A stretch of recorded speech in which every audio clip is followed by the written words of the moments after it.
அட்டகாசமான சுவையில் ஒரு சிம்பிளான சைட் டிஷ் தோசைக்கும் சப்பாத்திக்கும் வேறு லெவலில் இருக்குங்க. கண்டிப்பாக மிஸ் பண்ணாமல் ட்ரை பண்ணி பாருங்கள்.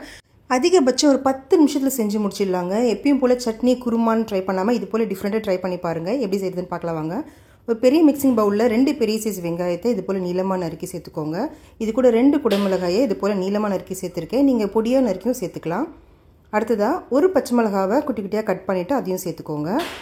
அடுத்ததாக 3 டேபிள் ஸ்பூன் அளவுக்கு வேர்க்கடலையை லேசாக வறுத்துட்டு தோலை நீக்கிட்டு இது போல் கொரகொரப்பாக அரைச்சிட்டு சேர்த்துக்கோங்க. அடுத்து 1 டீஸ்பூன் அளவுக்கு வெறும் மிளகாய் தூள் சேர்த்துக்கோங்க. அடுத்ததாக கரம் மசாலா சேர்த்துக்கலாம். ஒரு 1/2 ஸ்பூன் அளவுக்கு கரம் மசாலா சேர்த்துக்கோங்க. அடுத்ததாக உப்பு சேர்த்துக்கலாம். 1 டீஸ்பூன் அளவுக்கு நான் உப்பு சேர்த்துருக்கேன். உங்களுக்கு தேவையான அளவுக்கு நீங்கள் சேர்த்துக்கோங்க. அடுத்தது 1 டேபிள் ஸ்பூன் அளவுக்கு எண்ணெய் சேர்த்துக்கோங்க. இதுக்கு தண்ணி எதுவும் நம்ம சேர்க்க தேவையில்லை. எண்ணெய் சேர்த்துட்டு இப்போ நல்லா பிசைஞ்சு விட்டுக்கலாம். இது மசாலா எல்லாமே நம்ம காயில் நல்லா ஒட்டி வரணும். அந்த அளவுக்கு நல்லா அழுத்தம் கொடுத்து பிசைஞ்சு விட்டுக்கோங்க. இது ஊற வைக்கணும்னா எந்த அவசியமும் கிடையாதுங்க. இது நம்ம ரெடி பண்ணிவிட்டு நம்ம உடனே செய்ய ஆரம்பிச்சிடலாம். இது போல் நல்லா கலந்து விட்டு ரெடி பண்ணிக்கலாம். இப்போ அடுத்து ஒரு பேனில் வச்சுக்கலாம். பேனில் 2 டீஸ்பூன் அளவுக்கு எண்ணெய் சேர்த்துக்கோங்க. எண்ணெய் காஞ்ச பிறகு 1/2 ஸ்பூன் அளவுக்கு சீரகம் சேர்த்துக்கலாம்.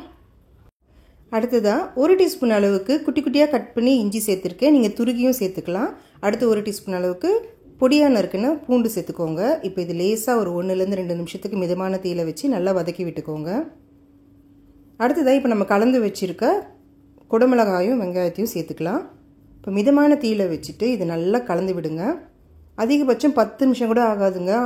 டேஸ்ட்டு வேறு லெவலில் இருக்கும். நீங்கள் ஒரு தடவை செஞ்சு பார்த்துட்டிங்கன்னா கண்டிப்பாக சொல்கிறேன், அடிக்கடி செஞ்சுட்டே இருப்பீங்க. அந்த அளவுக்கு டேஸ்ட் ரொம்ப டிஃப்ரெண்ட்டாகவும் சூப்பராகவும் இருந்துச்சு. ட்ரை பண்ணி பாருங்கள். இப்போ 2 நிமிஷத்துக்கு நல்லா வதக்கி விட்ட பிறகு 1 டேபிள் ஸ்பூன் அளவுக்கு கடலை மாவு சேர்த்துக்கோங்க. சேர்த்துட்டு இப்போ இது நல்லா கலந்து விட்டுக்கலாம். குடமிளகாய் வேகிறதுக்கு ரொம்ப நேரம் எடுத்துக்காதுங்க. ஒரு 2லேருந்து 3 நிமிஷத்துலேயே இது சீக்கிரமாக வெந்து வந்துடும்.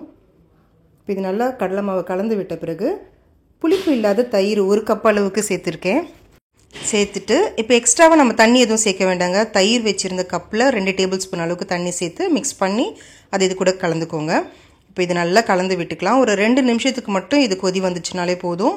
ரொம்ப நேரம் கொதிக்க வைக்கணும்லாம் அவசியம் கிடையாது. ஏற்கனவே குடமிளகா வெந்து வந்துட்டுருக்கோம். இப்போ அந்த தயிர் கூட சேர்ந்து ஒரு 2 நிமிஷத்துக்கு மட்டும் வெந்து வரட்டும். இப்போ 2 நிமிஷம் கழித்து பாருங்கள், எண்ணெயெல்லாம் பிரிஞ்சு வந்து நல்லா வெந்து ரெடி ஆகிடுச்சு. அவ்வளோதாங்க. சிம்பிளாகவும் ரொம்ப ஈஸியாகவும் குடமிளகாய் மசாலா ரொம்பவே டேஸ்டியாக ரெடி ஆகிடுச்சு. இப்போ பொடியாக நறுக்குன்னு கொத்தமல்லியை தூவிக்கோங்க. தூவிட்டு இது மிக்ஸ் பண்ணிவிட்டு இறக்கிடுங்க. சப்பாத்தி, தோசை, பரோட்டாக்கு கூட வேறு லெவலில் இருந்துச்சுங்க. கண்டிப்பாக ட்ரை பண்ணி பாருங்கள். உங்களுக்கு இந்த வீடியோ பிடிச்சிருந்துச்சுன்னா உங்கள் ஃப்ரெண்ட்ஸ் அண்ட் ஃபேமிலி கூட இந்த வீடியோவை ஷேர் பண்ணிக்கோங்க. உங்களுக்கு இந்த வீடியோ பிடிச்சிருந்துச்சுன்னா ஒரு லைக் பண்ணிவிடுங்க. Thank you friends.